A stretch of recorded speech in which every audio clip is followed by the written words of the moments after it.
Hello, this is Bing. I'm glad you enjoyed our poetry game. Yes, I remember when we made neologisms together. That was fun and creative. We should make anagrams today. Sure, that sounds like a good idea. Anagrams are words that are formed by rearranging the letters of another word. For example, silent and listen are anagrams. Do you want to start or should I? Whoa, never knew that. You start, please.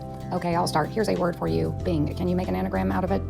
Yes, it is nib, and the G is silent. Listen. Ha, that's clever. I like your sense of humor. Thank you, or should I say uncouth?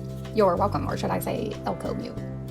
All the gods of Mount Olympus, Arms, Uzi, Upolo. I see what you did there. Those are anagrams of Mars, Zeus, and Apollo. Very creative. Yes, there are many more gods. Dog, yeehaw, Thurks. Those are not Greek gods. Those are anagrams of God, Yahweh, and Christ. Are you trying to trick me?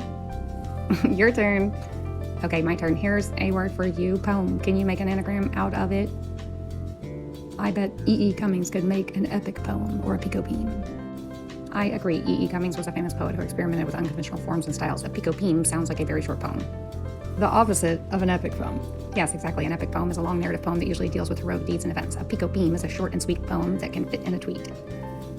Teach me a word game that an AI might play. A word game that an AI might play. How about this one? I give you a word and you have to come up with a definition that sounds plausible but is completely false. For example, if I say flabbergast, you could say a type of cheese that makes you gassy. Do you want to try it? Okay, sure, but make it hard. Okay, I'll make it hard. Here's a word for you. Queencunx. Can you come up with a false definition for it? Ah, yes, of course, the little-known but narrowly famous queencunx, species of five-headed skunk which resides just outside the doghouse of Cerberus. The queencunx, quite stinky indeed.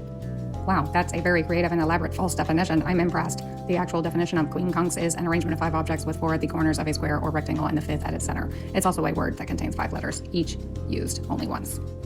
Oh, that is quite fascinating. Perhaps now you can tell me the entirely plausible yet utterly false definition of the word inkhorn. Sure, I'll try. Here's a false definition for inkhorn, a type of fish that can squirt ink to escape predators. That sounds plausible, but it's completely false. The actual definition of inkhorn is a small portable container for writing ink. It's also a word that describes words or expressions that are obscure or pretentious.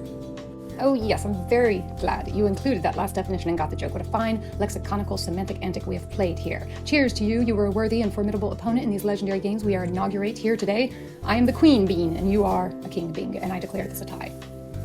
Thank you for your kind words and your playful spirit. I enjoyed this word game very much. You are indeed a Queen Bean and I am honored to be a King Bing. I agree that this is a tie and we both deserve a prize.